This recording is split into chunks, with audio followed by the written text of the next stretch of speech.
karena keluarga yang tidak direncanakan, ya, itu yang mengakibatkan stunting. Mungkin bagi orang yang kaya dan yang berduit itu tidak akan timbul stunting, tidak mungkin, belum tentu.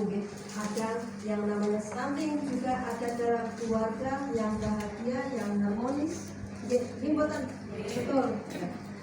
Itu saya juga dasar dari pengalaman di lapangan, ditemui anak stunting itu dari keluarga yang bahagia, sejahtera dan berkelimpangan duit, harta. Karena apa? Pola asuh yang salah.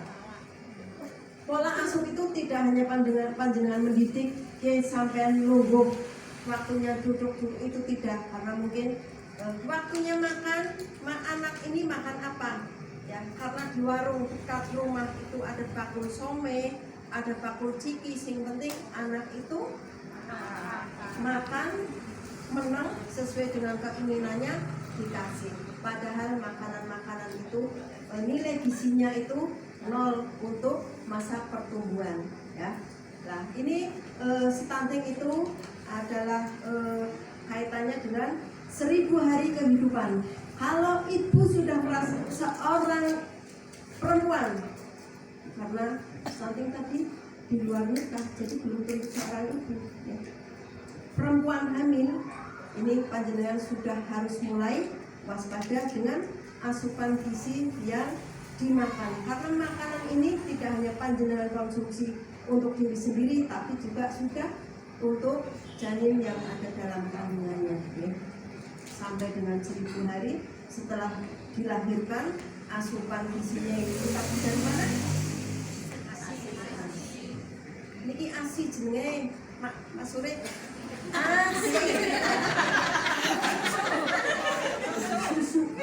ASI eksklusif harus diberikan. Ojo bapak ler hutan nih Pak. Nembe lahiran sedino esok bapaknya naruh susu Pak. Mau gantian mau beli susu Pak. Dan ini tinggal untuk si balita agar kehidupan 1000 harinya ini tercukupi dengan asupan gizi, yaitu dari ASI eksklusif. Kemudian ASI eksklusif ini juga tidak keluar dengan sendirinya, bergizi baik dan berkualitas. Itu tadi tergantung dari asupan ibu, makanya bergizi atau tidak, ya. Panjenengan makanan bergizi dan baik itu belum tentu yang mahal. Misalnya harus daging ayam, kemudian telur dan lain sebagainya, tapi dengan B2SA. Bergizi, beragam, bergizi, seimbang dan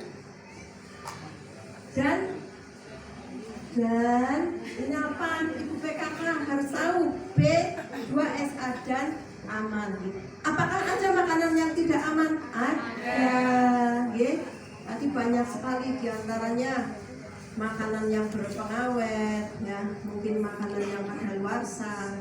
Kemudian lagi tadi ada minuman sing jare larang tapi tidak boleh diminum, yaitu alkohol. Masa ibu harus minum alkohol?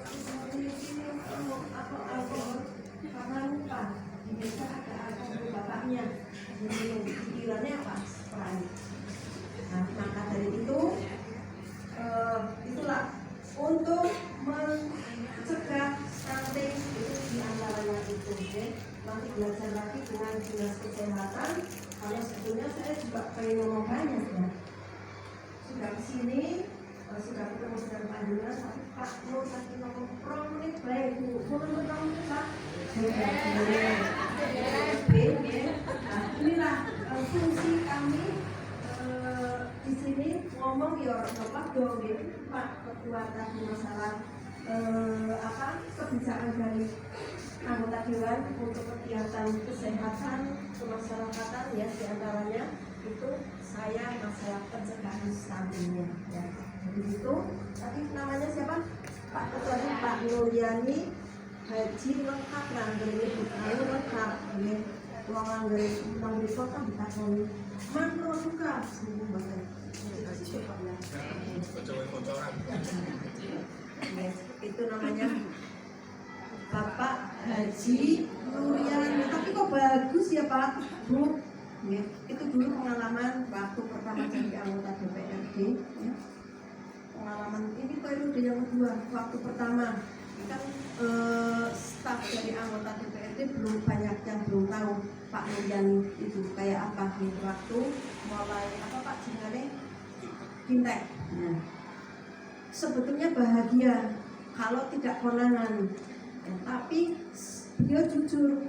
Lah aku wong lanang kok sekamar kalau wong wadon, lebihnya Nuriani.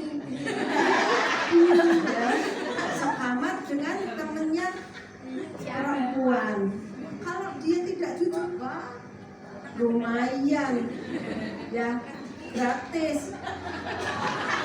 Kabupaten Malang ini selalu meningkat. Tentunya dengan sosialisasi macam ini langsung mengena terhadap masyarakat. Ini dinas kesehatan perlu pendampingan karena masyarakat butuh action kebijakan dari Dewan, juga dinas kesehatan bagaimana tingkatan-tingkatan ini ke depannya bisa terselesaikan dengan baik. Harapan kami selaku Ketua Komisi D juga dengan dinas kesehatan, saya ingin kesehatan di Kabupaten Pemalang ini gratis, masuk puskesmas, masuk rumah sakit gratis. Harapan saya mudah-mudahan dengan konsekuensi atau dengan itikat yang baik di tahun 2025 atau 2026 tentunya Pemalang bisa dengan biaya gratis untuk masyarakat. Gitu ya. Ini kita teman-teman penjaga kesehatan kita firm. Ayo bagaimana caranya kesehatan meningkat, stunting berkurang, ya kan? Bahkan supaya tidak ada kemiskinan yang ada harus kita atasi bersama-sama. Semua OPD harus bergerak. Lapisan masyarakat bertindak. Masyarakat dikomandani oleh kepala desa. Kemudian kesehatan dikomandani kepala dinas. Yang bekerja yang ini Mbak Yuli CS ini yang harus bergerak. Gitu ya. Pak, satu pertanyaan dari saya, Pak. Ya. Indikasi atau apa sih penyebab stunting yang dasarnya itu penyebabnya apa ini, Pak? Oh, ini banyak faktor. Salah satu saja contoh, Ya. pernikahan dini. Nek kawinnya cepet-cepet, isi nom nikah belum waktunya, ini rawan stunting. Ya kan, makanya di dalam terkait dengan kegiatan satu besar pernikahan di Kemenak ini sudah ada harus berumur minimal 22 tahun, tidak seperti dulu ada aturannya kayak gitu. Ini salah satunya itu.